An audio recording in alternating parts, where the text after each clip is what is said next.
Hey guys, ಎಲ್ಲರಿಗೂ ನಮಸ್ಕಾರ. ಇವತ್ತಿನ ಒಂದು ವಿಡಿಯೋದಲ್ಲಿ ತುಂಬಾ ಜನ ಬಂದು KCET ಬಗ್ಗೆ ಕೇಳ್ತಿದ್ರಿ. ಇವತ್ತಿನ ಒಂದು ವಿಡಿಯೋದಲ್ಲಿ ಕಂಪ್ಲೀಟ್ ಇನ್ಫಾರ್ಮೇಶನ್ ತಿಳಿಸ್ಕೊಡ್ತೀನಿ. ಇನ್ನ ಚಾನಲ್ಗೆ ಸಬ್ಸ್ಕ್ರೈಬ್ ಮಾಡ್ಕೊಂಡಿಲ್ಲ ಅಂದ್ರೆ ಸಬ್ಸ್ಕ್ರೈಬ್ ಮಾಡ್ಕೊಂಡು ಪಕ್ಕದಲ್ಲಿರುವಂತ ಒಂದು ಬೆಲ್ ಐಕಾನ್ ಕ್ಲಿಕ್ ಮಾಡೋದು ಮರಿಬೇಡಿ.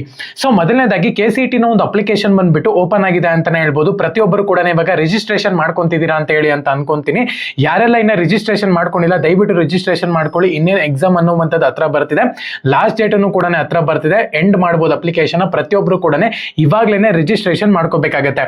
ಸೊ ರಿಜಿಸ್ಟ್ರೇಷನ್ ಮಾಡ್ಕೋಬೇಕಾದ್ರೆ ನೀವು ಇಂಪಾರ್ಟೆಂಟ್ ಆಗಿ ನಿಮ್ಮ ಒಂದು ಕೋಟಾಗಳನ್ನ ಕ್ಲೈಮ್ ಮಾಡಬೇಕಾಗತ್ತೆ. ಕನ್ನಡ ಮೀಡಿಯಂ ಆಗಿರ್ಬೋದು, ರೂರಲ್ ಕೋಟಾಗಳಾಗಿರ್ಬೋದು, ಇವನ್ನೆಲ್ಲಾನು ಕೂಡ ಕ್ಲೈಮ್ ಮಾಡಬೇಕಾಗತ್ತೆ. ಸೊ ಇದನ್ನ ಕ್ಲೈಮ್ ಆದ್ಮೇಲೆ ತುಂಬಾ ಜನಕ್ಕೆ ಅಪ್ಲಿಕೇಶನ್ ಡೌನ್ಲೋಡ್ ಆಗ್ತಿಲ್ಲ ಅಂತ ಹೇಳ್ಬಿಟ್ಟು ತುಂಬಾ ಜನ ಕೇಳ್ತಿದ್ದಾರೆ.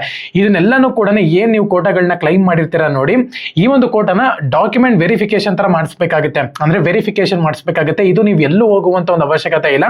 2026 ನಲ್ಲಿ ಕಾಲೇಜ್ ಅವ್ರಿಗೆ ಲಾಗಿನ್ ಕೊಟ್ಟಿದ್ದಾರೆ ಅಂತಾನೆ ಹೇಳ್ಬೋದು. ನೀವು ಹೋಗ್ಬಿಟ್ಟು ಕಾಲೇಜ್ನಲ್ಲೇನೆ ನಿಮ್ಮ ಒಂದು ಕಾಲೇಜ್ನಲ್ಲೇ ಹೋಗ್ಬಿಟ್ಟು ವೆರಿಫಿಕೇಶನ್ ಮಾಡಿಸ್ಕೋಬೇಕಾಗುತ್ತೆ.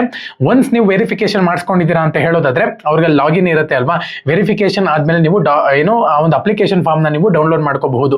ಸೊ ಯಾರೆಲ್ಲ ಕೋಟಾಗಳನ್ನ ಕ್ಲೈಮ್ ಮಾಡಲ್ಲ, ಸೊ ಅವ್ರಿಗೆ ನಾರ್ಮಲ್ ಆಗಿ ಅಪ್ಲಿಕೇಶನ್ ಅನ್ನುವಂಥದ್ದು ಡೌನ್ಲೋಡ್ ಆಗ್ತಿದೆ ಅಂತಾನೆ ಹೇಳ್ಬೋದು.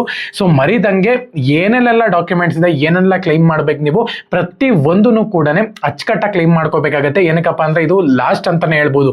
ಇದಾದ್ಮೇಲೆ ಮತ್ತೆ ನಾನು ಅದು ಮಾಡಿಲ್ಲ ಇದು ಮಾಡಿಲ್ಲ ಅಂದ್ರೆ ಅದು ಆಪ್ಷನ್ ಕೊಡಲ್ಲ ಅವರು. ಸೊ ಹಂಗಾಗಿ ಪ್ರತಿಯೊಬ್ಬರು ಕೂಡ ಇವಾಗ್ಲೇನೆ ಅವನ್ನೆಲ್ಲಾನು ಕೂಡ ಕ್ಲೈಮ್ ಮಾಡ್ಕೊಂಡ್ಬಿಡಿ, ಓಕೆನಾ. ಸೊ ಇನ್ನೇನಾರ ಡೌಟ್ ಇತ್ತು ಅಂತ ಹೇಳೋದಾದ್ರೆ ಕಮೆಂಟ್ ಸೆಕ್ಷನ್ ಕಮೆಂಟ್ ಮಾಡಿ, ಖಂಡಿತವಾಗ್ಲೂ ಕೂಡ ರಿಪ್ಲೈ ಮಾಡ್ತೀನಿ. ಇವಾಗ ಆಲ್ಮೋಸ್ಟ್ ಆಗಿ ಎಲ್ಲರಿಗೂ ಕೂಡ ಡೌನ್ಲೋಡ್ ಆಗ್ತಿದೆ ಅಂತ ಹೇಳ್ಬೋದು. ಎಲ್ಲರಿಗೂ ಕೂಡ ಗೊತ್ತಾಗಿದೆ. ಹೋಗ್ಬಿಟ್ಟು ಅವರ ಒಂದು ಕಾಲೇಜ್ಗಳಲ್ಲಿ ಲಾಗಿನ್ ಕೊಟ್ಟಿರ್ತಾರೆ ಅಲ್ವಾ, ನಿಮ್ಮ ಒಂದು ಅಪ್ಲಿಕೇಶನ್ ಲಾಗಿನ್ ಕೊಟ್ಟಿರ್ತಾರೆ. ನಿಮ್ಮ ಒಂದು ಕಾಲೇಜ್ನಲ್ಲೇ ವೆರಿಫಿಕೇಶನ್ ಮಾಡಿಸ್ಬೋದು ಆರಾಮಾಗಿ. ತಲೆ ಕೆಡ್ಸ್ಕೊಳ್ಳುವಂತ ಒಂದು ಅವಶ್ಯಕತೆ ಇಲ್ಲ. ಇವಾಗ ನೀವು ತಲೆ ಕೆಡ್ಸ್ಕೋಬೇಕಾಗಿರುವಂತದ್ದು ಓದಕ್ಕೆ ಅಷ್ಟೇ, ಓಕೆನಾ. KCET ನ ಒಂದು ಮೇನ್ ಎಕ್ಸಾಮು ಮತ್ತೆ ಸೆಕೆಂಡ್ PUC ನ ಒಂದು ಎಕ್ಸಾಮ್, ಇದಕ್ಕೆ ಮಾತ್ರ ತಲೆ ಕೆಡ್ಸ್ಕೊಳ್ಳಿ. ಬಿಟ್ರೆ ಇನ್ ಯಾವ್ದಕ್ಕೂ ತಲೆ ಕೆಡ್ಸ್ಕೊಳ್ಳುವಂತ ಒಂದು ಅವಶ್ಯಕತೆ ಇಲ್ಲ.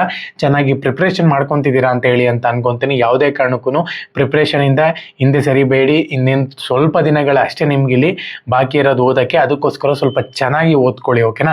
ಎಲ್ಲರಿಗೂ ಕೂಡ all the best. Jai Hind, Vande Mataram.